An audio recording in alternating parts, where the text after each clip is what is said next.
नाही अशी दक्षता घेण्यात आली आहे। वसईतल्या रेवती निळे तरुणीच्या आत्महत्या प्रकरणात सामाजिक कार्यकर्त्या अंजली दमानिया यांनी आज वसई पोलिसांच्या तपासाबाबत काही प्रश्न उपस्थित केले। वसई किल्ल्यातील मंदिराचे पुजारी अजय राणा यांचा मुलगा आयुष राणा सोबत रेवतीचे प्रेमसंबंध होते, पण अजय राणा यांनी रेवतीची कुंडली आणि तिच्या जातीमुळे या लग्नास विरोध केला। त्यामुळे रेवतीनं नैराश्यातून आत्महत्या केल्याचा तिच्या कुटुंबियांचा आरोप आहे।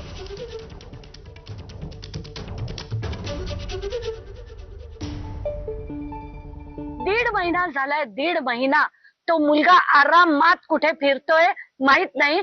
इंटरिम बेल ऍप्लिकेशन 4 जूनला होतं। त्या 4 जूनला खरं तर पोलिसांकडनं अपेक्षित होतं की त्यांनी रिजेक्शनचं अप्लाय करायला पाहिजे, पण यांना मिसगाईड करून यांची एक दुसरं मॅटर, चेंज ऑफ कोर्टचं मॅटर हायकोर्टच्या पुढे होतं, म्हणून ते मॅटर चालू असताना इथे पुढे डेट घेतली, 9 जुलैपर्यंत पुढे टाकली। हे काय चाललंय? ठाणे बोरिवली हे अंतर केवळ 12 मिनिटात पार करता यावं यासाठी MMRDAनं